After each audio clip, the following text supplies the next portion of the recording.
Welcome back to my channel, everyone. 3 tips here. Today is day 4, and we're about 3.5 days into the process.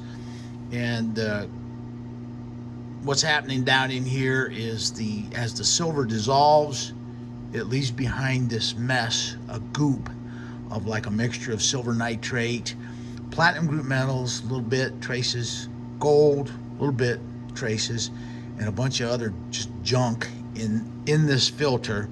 And what happens is it gets clogged up as this goes, and then the current flow drops way off. There's our current flow. The current flow drops way off, and the electrolytic action slows down in our silver cell. I'm gonna look in here. I estimate that this thing cranks out about 3 ounces or 5 ounces of pure silver every day. And today's day 4, so we should be coming up on about 20 troy ounces of pure silver in the silver cell today. This is moving along nicely. Yeah, look at those pure silver crystals down there. Just incredible. The way the facets reflect the light.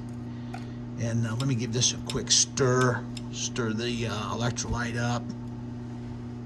And it does look like the electrolyte level is a little bit low. If you look over here on this side, you can see some of the pure silver crystals are forming above, or the electrolyte level has dropped, and so some of the silver is up here riding on the edge. And so what we're going to do is add some electrolyte to this now. This is what the silver cell slimes look like. This is an older anode basket from a previous silver cell run.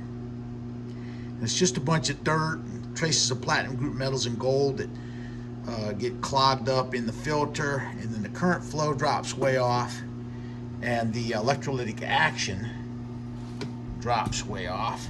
So now what we're going to do is I'm going to reach down in here. I've got some spare electrolyte in this beaker. And someone had asked, what is the residue down in the bottom of this beaker over here? And what that is that's pure silver crystal that's undissolved in the bottom of the beaker. And I do that to ensure that all the nitric acid has been consumed. We don't want a whole bunch of excess nitric in our electrolyte, because one of the metals that's going to get left behind up here in the anode filter basket is palladium, and palladium is soluble all by itself in nitric acid. So if we've got a whole bunch of excess nitric in this electrolyte, and there's some palladium up in that anode filter basket, then the palladium could start to dissolve and leach down into the electrolyte. And I can tell when that's happened when the color of the electrolyte starts to turn green, because the color, the normal color of the electrolyte is blue from the copper, and small amounts of platinum group metals such as palladium in solution is yellow. And as we all know from the color wheel, blue plus yellow makes green. And so that's how I can tell if I'm getting palladium down in the silver cell electrolyte. Okay, the main problem with palladium down in the silver is not the fact that you're contaminating your silver. It's palladium is about 20 times more valuable than silver. So if you got palladium in your silver, you won't even be able to tell until it gets up around 10% palladium that there's any palladium in your silver. So what you're doing is when you go to sell your silver, you're selling palladium at the price of silver. Get this thing out of the way. And now that I've got some fresh electrolyte in there, we'll stir it up. Get everything consistent in there. And what I'm going to do is try to change out this filter with a new one. But before I do that, what I want to do is take some of these old anode bars and stick them in here. And what'll happen is when these get down into the electrolyte down there, these will start to dissolve. And I don't want my anode bar back here hitting the electrolyte because it will dissolve. And if I keep this up out of the electrolyte, I can use this over and over, 100 times if I can keep it up out of the electrolyte, because if this thing gets down into the electrolyte, it will dissolve. And so I'm adding some of these silver bars in here, and what that'll do is it'll press this down and consume the last bit of impure shot that's down there. And then once I get it down so that these bars are touching the electrolyte, I'll take the old filter out and put a new filter in. All right, if you look up here, the current flow has dropped off. When we first started the cell about 3.5 days ago, the current flow, the amps were up over 3 amps, and now we're down to 1.4 amps of current flow through the cell. That's telling me that this anode filter is getting clogged up. Do a little silver cell maintenance here. This is day 5, the morning of day 5. You can see the current flow has dropped way off. And so what we're going to do is we're going to go ahead and kill the power to this thing.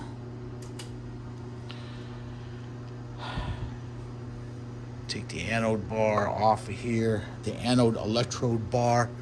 I'm going to pull these pieces of sacrificial silver out of here. And I think you'll be able to tell maybe that this stuff got down into the electrolyte. It got down into the electrolyte and got dissolved. And so that's why we put these chunks of silver in there, so that this will dissolve and not our anode bar. Here's the slimes that accumulate in our anode filter, and it clogs the filter up and interferes with the current flow through the cell. Current flow drops off. The electrolytic action that dissolves the silver drops off, and that's due to that clogged filter. And so what we're going to do is take this filter out of here.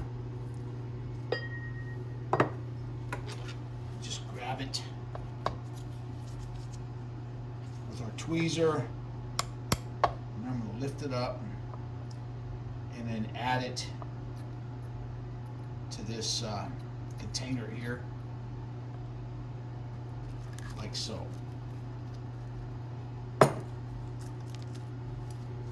Cover this up. I've got a brand new anode filter already made up. And so what we're going to do is fill this full of our impure silver.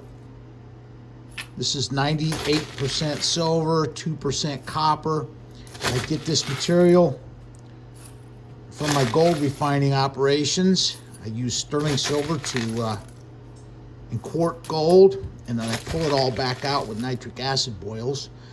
And then I recover the solutions that are full of silver, filter it, and then cement the silver out on copper. And then I melt the cement silver, pour it in water, and form these granules and feed this into my electrolytic silver cell. Let's pull this out of the way. Here's our freshly prepared anode filter.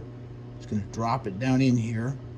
The bottom of this filter is in contact with the electrolyte in here, and that completes the circuit through the cell. Now what I'm going to do is add the anode bar back on top here. If you keep that anode bar up out of the electrolyte, then it can be used over and over. Now we're going to energize our circuit here and see what kind of current flow we got with the fresh filter. 0. That happens sometimes, and what happens is until the electrolyte starts soaking through the filter, the current flow stays low. But as the electrolyte soaks into the filter and comes in contact with the impure silver in the filter basket, and you can see there the amp current flow is up over 2 amps now, and this will continue to rise as more and more of the electrolyte soaks through that filter and comes in contact with the impure silver in our anode filter basket. I placed the cell in operation Monday evening at 5:30, and today is Saturday morning. Kill the power supply up here. Today is Saturday morning, and so we've been in operation here for about 108 hours of continuous operation of the cell. And there you can see the beautiful pure silver crystals that have formed inside of the cell. These things are very fragile. Doesn't take much to knock them down off the sides of the cell.